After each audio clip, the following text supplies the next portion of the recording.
Comment déposer rapidement, simplement et à moins de frais des euros sur la plateforme Binance ou comment acheter directement des cryptos sur Binance avec des euros. C'est ce qu'on va voir dans cette vidéo qui se déroulera en deux parties. Une première partie où on sera du coup sur mon compte sur ordinateur et une deuxième partie on ira sur l'application mobile, donc sur smartphone. Donc selon la partie qui vous intéresse le plus, vous trouverez le marqueur de temps pour aller directement sur cette deuxième partie. Mais juste avant, si vous me découvrez sur cette vidéo, je vous souhaite la bienvenue sur La Crypto by Joe.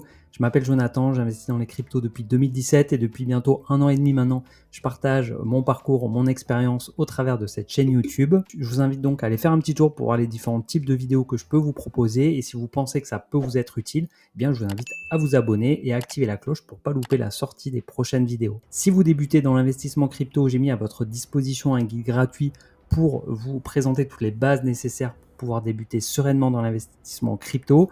Vous trouverez également d'autres ressources gratuites dans la description. Juste avant de commencer, je vais vous faire le petit disclaimer obligatoire. Je ne suis pas conseiller financier. Tout ce qui est dans cette vidéo ne constitue en aucun cas un conseil en investissement.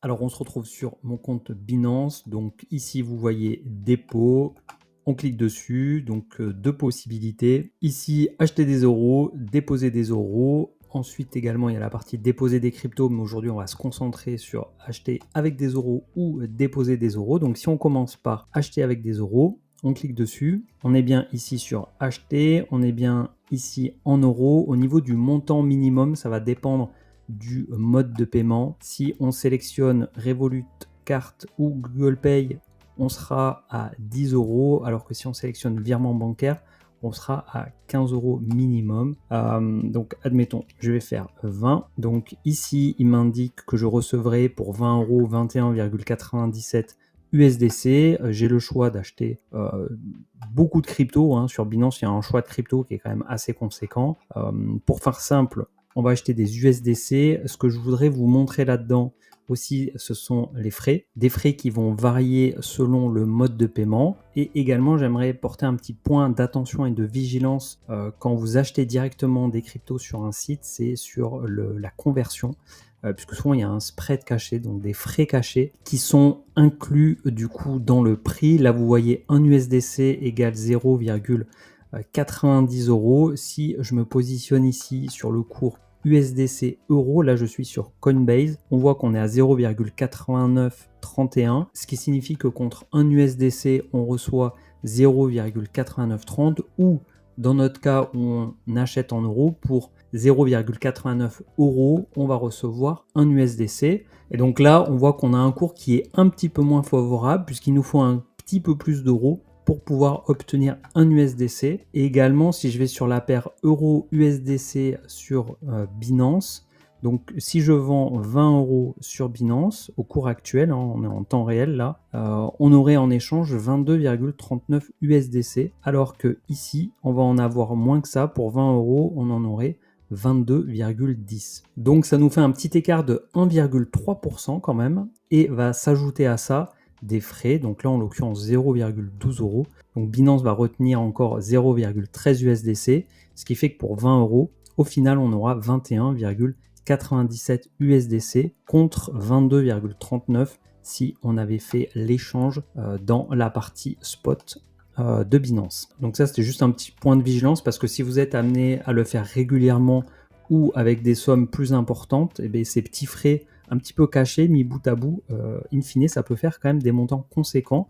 Et donc, pour un investisseur sur le long terme, on fait toujours très attention à tous ces frais. Donc, au niveau des modes de paiement, là, en l'occurrence, j'ai pris Revolut Pay. Je clique sur Acheter USDC. Je clique sur Confirmer. J'ai une page qui s'est ouverte avec un QR code à scanner pour, du coup, réaliser l'achat avec mon application Revolut. Pour le coup, je ne vais pas aller jusqu'au bout, mais si vous avez l'application Revolut et que vous voulez utiliser cette solution, voilà, vous avez juste à vous connecter sur votre compte Revolut, vous avez une notification à valider et ensuite l'achat se fera. Ensuite, si je prends un autre mode de paiement, je vais prendre le paiement peut-être le plus courant aujourd'hui par carte. Je fais confirmer. Ici, on voit que le montant a été modifié. Il y a un petit peu moins d'USDC. On voit au niveau du cours, il me semble que ça n'a pas changé grand-chose. En revanche, au niveau des frais, on est passé de 0,12 à 0,4 euros. Si j'augmente le montant d'achat ici, le montant des frais également augmente. On est passé à 4 euros. Ça correspond à 2% de frais. Donc les achats par carte, voilà, il faut compter 2% de frais. Je ne l'ai pas fait sur Revolut pour voir la différence. Hop, pour vous montrer. Ici, on a 1,2 euros. Donc on est également sur un système de pourcentage. Plus le montant va être élevé, plus les frais du coup vont être élevés. Mais on voit là quand même que sur Revolut, les frais sont quand même beaucoup moins chers puisqu'on est sur 0,6% contre 2% en paiement par carte. Donc je reviens sur carte. Ok, je remets mon exemple de 20 euros. Je clique sur ajouter une nouvelle carte. Ici, nom, prénom, ça doit être une carte qui est à votre nom, hein, donc là-dessus on ne peut pas modifier. Vous saisissez le numéro de la carte, date d'expiration, les 3 chiffres, je pense que vous connaissez le principe, vous mettez l'adresse de facturation et vous confirmez pour valider votre achat. Et donc si je l'avais fait, j'aurais reçu 21,66 USDC pour 20 euros. Et ensuite, donc la troisième méthode que je voulais vous montrer, donc c'est par virement bancaire. Donc là, je vais confirmer. Ici, on va voir également du coup la différence. On a des frais qui sont de 1 euro. Ce sont, je crois, des frais fixes. Si je mets 200, on a toujours 1 euro de frais. On le verra tout à l'heure pour déposer des euros puisqu'on utilise du coup la méthode de dépôt par virement bancaire SEPA. Là, du coup, la différence avec le fait de déposer, comme on le verra tout à l'heure, c'est, pour moi en tout cas, c'est au niveau du taux. Puisque les frais sont sensiblement les mêmes. Et voilà, le fait d'avoir un taux de 1 USDC pour 0,90 euros. Si je regarde sur la paire toujours euro-USDC, on voit que pour avoir 1 USDC, il faudrait 0,89 euros. Donc on a un petit écart de 1%. Voilà, entre acheter directement en faisant un virement SEPA ou le faire depuis ici le portefeuille spot. Donc acheter des USDC en faisant un virement SEPA, on clique dessus. Ici vous avez le numéro de référence qui est essentiel, qu'il faut absolument reporter du coup dans votre ordre de virement depuis votre espace bancaire. Ici le nom du bénéficiaire, il y aura un IBAN à rajouter. Soyez pas surpris, c'est un IBAN lituanien. C'est l'IBAN du coup de Binance qui va recevoir vos fonds et la référence est indispensable pour qu'il fasse le lien du coup avec votre demande en cours. Ici on a le détail de l'ordre, donc un virement de 20 euros. Le taux de conversion il est 1 USDC pour 0,90 euros. Les frais sont de 1 euro et donc pour 20 euros on recevrait 21,03 USDC. Donc moi c'est pas la méthode que je privilégie puisque c'est celle où le taux de conversion est le plus, je dirais, désavantageux. Ça a l'avantage d'être très rapide, mais avec l'évolution des virements instantanés SEPA, les dépôts en euros, comme les retraits, se font extrêmement vite aujourd'hui. Donc si je clique sur déposer des euros, pour déposer, je vais avoir plusieurs propositions. Le virement bancaire, comme on l'a vu, instantané SEPA, par application bancaire. Donc ça, c'est un peu comme on a vu avec Revolut, ou alors Google Pay, Apple Pay, carte Visa Mastercard. Mais là, on va avoir des frais qui vont être plus élevés de 2%. Donc voilà, c'est pas les solutions que je vais privilégier, sauf si vous êtes amené à faire des dépôts de 50 euros ou moins. Donc je clique sur continuer. Ici, remarque importante dont il faut bien prendre connaissance, c'est que le nom du compte bancaire doit correspondre au nom enregistré sur le compte Binance. Quand on dit nom, c'est nom et prénom. De déposer au moins 2 euros, ça c'est le dépôt minimum, et que les virements Swift ne sont pas pris en charge. Et une fois que vous en avez pris connaissance, du coup, vous pouvez faire OK. Donc ici, on a notre IBAN Binance, donc c'est à notre nom. C'est un IBAN lituanien, comme on l'a vu tout à l'heure, la banque qu'utilise Binance est en Lituanie. Là, en l'occurrence, ce qui s'affiche, c'est mon IBAN personnel sur mon compte Binance, tout comme si vous ouvrez un compte sur une banque traditionnelle ou une banque en ligne, vous allez avoir un IBAN qui vous est propre. Donc là, c'est le cas également sur Binance. Donc ça va être ces données-là qu'il va falloir ajouter comme nouveau bénéficiaire sur la banque que vous utilisez pour faire le virement et déposer les fonds du coup sur Binance. La durée est de 1 à 2 jours, les frais sont de 1 euro avec un plafond quotidien qui est extrêmement large de quasiment 2 millions d'euros. Donc là maintenant ça se passe sur notre compte bancaire depuis lequel on veut envoyer les fonds, ajouter le bénéficiaire, donc qui est affiché ici, et ensuite initier le virement du montant que l'on souhaite. Donc là, le gros avantage, c'est que les frais sont fixes de 1 euro, donc dès lors que vous voulez déposer 50 euros ou plus, c'est plus intéressant d'utiliser le virement bancaire que Google Pay, Apple Pay ou par carte. Et ici, c'est marqué instantané. On l'a vu tout à l'heure, c'était 1 à 2 jours. Alors là, j'ai pas fait la démarche jusqu'au bout, donc je sais pas dans quelle mesure les fonds sont transférés rapidement. Mais quand j'ai fait le tuto pour retirer les fonds, ça avait été instantané, même en utilisant la méthode de virement bancaire. Ensuite, on a application bancaire à partir de 50 centimes. C'est bien marqué à partir de. Donc ça peut être des frais plus élevés en fonction des montants qui sont déposés. Je clique sur continuer. Ici, si je saisis 10 euros, donc ça me met 50 centimes. Si je saisis 100, ça me met toujours 50 centimes. Si je saisis 1000, c'est 1 euro et 20 centimes. Voilà, donc passer un certain montant, on a intérêt plutôt à faire un virement classique plutôt que d'utiliser cette méthode d'un point de vue frais. Pour ça, il va falloir lier un compte bancaire avec notre compte Binance. Donc là, moi, j'en ai un par défaut qui se met puisque j'ai déjà lié du coup un compte. Pour le faire, c'est pas compliqué. Associer un compte via Trulier. Vous cliquez dessus. Ici, vous avez la liste des banques en partenariat. Donc c'est pareil, cette méthode ne correspond pas, n'est pas possible pour des banques qui ne seraient pas du coup en partenariat avec Trulier. Donc on en retrouve plusieurs, des banques très traditionnelles comme le CIC, le Crédit Agricole, BNP Paribas, ou des banques en ligne, des néobanques comme Hello Bank et Revolut. Donc il y a différents types de banques, mais il n'y a pas toutes les banques non plus pour pouvoir utiliser cette solution. Donc si vous voulez l'utiliser, vous du coup cliquez sur votre banque, donc par exemple BNP Paribas, vous autorisez ici le partage d'informations via Trulier entre Binance et BNP, vous cliquez sur autoriser. Ensuite, vous allez avoir la page de votre espace client dans votre banque. Il faudra rentrer votre numéro client, votre code. Ensuite, vous allez lier donc le compte depuis lequel vous voulez initier le dépôt avec Binance. Une fois que c'est fait, donc vous allez avoir votre numéro de compte qui va apparaître ici. Vous pouvez, comme vous l'avez peut-être aperçu tout à l'heure, en avoir plusieurs d'enregistrés. Vous saisissez le montant, par exemple 10 euros.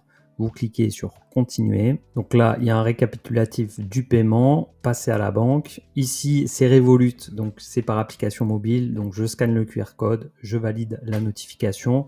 Et si j'avais pris, donc comme l'exemple de tout à l'heure avec la BNP, j'aurais eu une page de connexion sur la BNP et j'aurais eu à valider la transaction tout simplement et ça aurait initié le dépôt. Pour finir, on a les Google Pay, Apple Pay et par carte. Si je prends l'exemple par carte déposée, en fait, ça va être sensiblement la même chose que pour acheter. Ici, je saisis un montant, donc le minimum c'est 15 euros. J'ai des frais de 0,4 euros. On est donc bien sur des frais de 2%. Je clique sur ajouter une nouvelle carte. Je renseigne les informations demandées. Je continue et ça va créditer instantanément pour 2%. Donc de frais mes euros sur mon compte Binance. Donc vous voyez, c'est pas bien compliqué. Donc si c'est un dépôt inférieur à 50 euros pour moi, ça peut valoir le coup de déposer par carte. Mais après, sinon, au-delà, il vaut mieux le faire en virement bancaire instantané SEPA. C'est ce qui vous coûtera le moins cher. Et je privilégie cette méthode de dépôt et ensuite d'aller ici sur le marché spot pour pouvoir acheter de l'USDC. Parce que comme on l'a vu tout à l'heure, voilà, le taux sera un peu plus intéressant. Et autant si vous le faites qu'une fois, bon, ça change pas grand chose, mais si vous le faites de manière récurrente, je me répète un peu, mais c'est important, les frais dans le temps, ça vous grignote votre rentabilité. Et je vous propose donc maintenant de passer à la version smartphone pour ceux qui sont intéressés pour voir comment ça se passe sur l'application mobile, c'est tout de suite. Alors on se retrouve sur mon compte Binance sur l'application mobile. Vous voyez ici, donc on a dépôt, on va cliquer dessus, on sélectionne donc euros. Ici, plusieurs options, virement bancaire instantané SEPA, application bancaire, Google Pay ou par carte. Donc par virement bancaire, il nous indique 1 euro de frais, application bancaire à partir de 0,5 euros et ensuite 2% de frais pour tout ce qui est Google Pay et carte Visa. Donc on va commencer par le virement bancaire. On clique sur continuer. Ici, au niveau des remarques importantes, il nous indique le nom de notre compte bancaire doit correspondre au nom enregistré sur le compte Binance. C'est nom et prénom. Il ne le précise pas, mais il faut bien que ce soit les deux. Que le dépôt minimum est de 2 euros et également que les virements Swift ne sont pas pris en charge. On clique sur OK. Et donc ici, c'est mon compte bancaire Binance, c'est mon IBAN Binance. Tout comme si vous ouvriez un compte aujourd'hui sur Revolut par exemple, vous auriez un nouvel IBAN sur Revolut. Là, c'est notre IBAN sur Binance qui est en compte donc en Lituanie, qui commence par LT, et quand on regarde l'adresse de la banque, il nous précise également donc que c'est à Vilnius en Lituanie. Donc ces données-là, je les enregistre sur ma banque depuis laquelle j'ai envie de réaliser le virement. Et une fois donc que j'ai enregistré ce nouveau bénéficiaire, je saisis le montant que j'ai envie de transférer et je clique sur transférer. Ici, il nous indique une durée entre 1 et 2 jours ouvrés et des frais de 1 euro et un plafond quotidien de quasiment 2 millions. Au niveau de la durée, je ne vais pas au bout, donc je ne pourrais pas vous dire. En revanche, quand j'ai fait le tuto pour retirer les fonds, là pour le coup j'ai été au bout et ça a été instantané. Et d'ailleurs il le précise ici, à côté de 1 euro de frais, vous voyez il y a marqué instantané. C'est la solution qui est recommandée par Binance et c'est également pour moi celle qui me semble la plus intéressante en termes de coût et de rapidité. Alors après ça dépend du montant, puisque notamment pour la solution par carte c'est 2% de frais. Donc si vous avez moins de 50 euros à déposer, il vaut peut-être mieux les déposer par carte. Mais dès qu'on dépasse les 50 euros, c'est plus intéressant de le faire par virement bancaire, voire par application bancaire. C'est ce qu'on va voir tout de suite, à partir de 50 centimes. Donc ça, c'est variable également selon le montant que l'on dépose. Ici, si je mets 10 euros, c'est 50 centimes. Si je mets 100 euros, c'est toujours 50 centimes. Par contre, si je mets 1000 euros, les frais montent à 1,20 euro. Donc voilà, peut-être se dire qu'à partir de 1000 euros, c'est mieux de faire un virement classique SEPA plutôt que d'utiliser cette solution via TrueLayer. Donc vous voyez, application bancaire, j'en ai déjà une de sélectionnée. J'ai possibilité du coup d'en choisir une autre ou d'en ajouter une nouvelle. Donc si vous n'en avez pas, vous cliquez dessus. Ici, il nous rappelle que le nom du titulaire doit correspondre exactement aux informations saisies sur Binance, tout comme pour la partie virement bancaire. Donc ajouter un nouveau compte, ici associer un compte via TrueLayer. Donc TrueLayer est en partenariat avec plusieurs banques, des banques plus traditionnelles comme le Crédit Agricole, BNP Paribas, ou des néobanques comme Hello Bank et Revolut. Donc c'est un peu plus simple à faire que sur ordinateur, puisque les applications mobiles, je trouve, de mon retour d'expérience utilisateur, se connectent mieux, notamment que moi qui suis utilisateur de Revolut, il n'y a pas de site internet Revolut pour manager ses comptes. Donc voilà, c'est très simple. Vous cliquez par exemple sur le CIC, vous autorisez la connexion entre les deux, le partage d'informations. Et là, du coup, s'ouvre la page pour vous connecter à votre compte bancaire. Là, j'ai pris l'exemple de CIC. Et une fois que vous avez saisi login, mot de passe, vous validez le lien à faire entre les deux. Et une fois que c'est fait, on va revenir en arrière. Je reviens ici pour l'exemple. Je reviens ici pour l'exemple. Je fais continuer. Ça va me connecter à mon compte Revolut. Donc je fais passer à la banque. Ça va me rediriger donc vers ma banque. Je me connecte, je signe et la transaction se fait. Et donc les euros sont déposés sur mon compte Binance de manière instantanée. Et là, on l'a vu dans cet exemple, j'ai mis 10 euros pour 50 centimes de frais. Pour 100 euros, c'était également 50 centimes de frais. Donc voilà, après, ça ne joue pas à grand-chose, mais selon la fréquence à laquelle vous déposez, il faut être vigilant aux frais. En tout cas, moi, je le suis et je vous invite à l'être parce que sur le long terme, les frais viennent quand même bien bouffer la rentabilité. Ensuite, la dernière possibilité que je vais vous présenter, c'est celle par carte. Donc 2% de frais. C'est intéressant, comme je le disais, pour les dépôts qui vont être inférieurs à 50 euros. Je fais continuer. Ici, je saisis mon montant, par exemple 20 euros. On a vu un minimum de 15. 2% de frais, ça fait 40 centimes. C'est pour ça que je vous disais que c'est plus intéressant. Puisque 2% de frais sur 50 euros, ça fait 1 euro. Voilà, donc c'est le pivot. Et donc ici, vous ajoutez une nouvelle carte si vous n'en avez pas. Et une fois que vous avez saisi toutes les informations liées à votre carte qui doit avoir même nom, même prénom, vous cliquez sur confirmer et une fois que c'est fait, vous aurez du coup le numéro de votre carte qui s'affichera comme on l'a vu tout à l'heure sur le numéro de compte. Vous cliquez sur payer maintenant et ça paye instantanément. Et donc vous êtes crédité de 19,60 euros dans cet exemple pour un dépôt de 20 euros par carte. Donc ça c'est pour la partie dépôt en euros qui est la solution moi que je privilégie parce que je trouve que c'est celle qui coûte le moins cher et qui est le plus rapide, notamment le virement bancaire dès lors qu'on dépasse 50 euros. Et ensuite, comme pour la version sur ordinateur, je vais vous montrer comment acheter directement des cryptos en euros depuis notre compte bancaire ou notre carte bancaire. Pour ça, on se retrouve sur la page d'accueil. Je vais cliquer en bas au milieu sur échange. Tout en haut, vous voyez convertir spot, marge, achat-vente. On clique sur achat-vente. Là, on voit qu'on a acheté de sélectionner du coup en fond blanc. On est en ordre instantané. Possibilité du coup de programmer un achat récurrent. Ça peut être intéressant même si c'est pas forcément moi ce que je vais préconiser. C'est une possibilité. Donc on saisit ici notre montant, par exemple 20 euros. Donc ça nous a affiché 10 euros minimum, mais ça dépend le mode de paiement.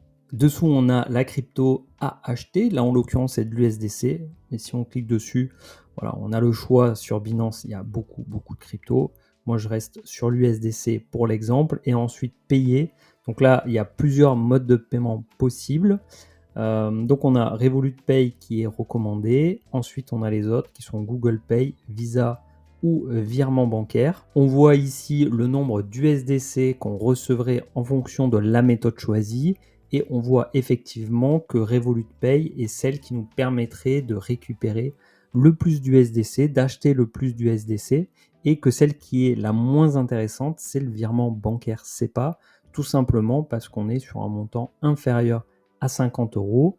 Si je saisis par exemple 100 euros, que je clique dessus, 100 euros, donc Revolut Pay c'est 109,86, alors que sur Google Pay et par carte, on est à 108,24 et virement bancaire, on est à 109,55, donc sensiblement la même chose que Revolut Pay, mais Revolut Pay reste encore la plus intéressante.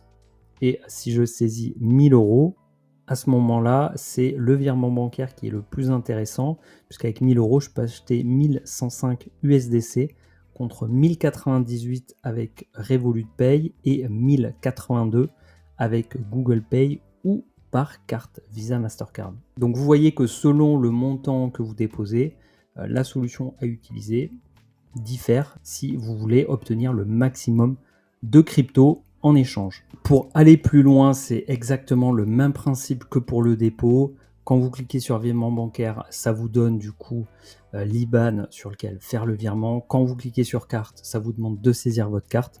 Là-dessus, je vois pas trop l'utilité de refaire en fait les démarches. En revanche, ce sur quoi je voudrais vous alerter et vous explique aussi pourquoi moi je privilégie plutôt le dépôt que l'achat. Tout simplement parce qu'il y a des frais cachés, il y a du spread en fait sur le taux auquel on va acheter la crypto. Donc là en l'occurrence on est sur la paire USDC euro. Si je prends l'exemple de Revolut Pay, je fais confirmer, aperçu de l'ordre, je vois que j'ai 6 euros de frais, donc des frais qui sont bien supérieurs par rapport à un dépôt. Et également si je regarde un USDC, ça fait 0,9054 euros. Alors que, bon là je suis sur la paire USDC euro de Coinbase parce que j'ai pas trouvé celle de Binance sur TradingView, mais on est à 0,8936 ou 37, ça change évidemment en permanence. Mais on a un taux pour lequel il faut plus d'euros pour obtenir un USDC. Donc c'est pas très intéressant.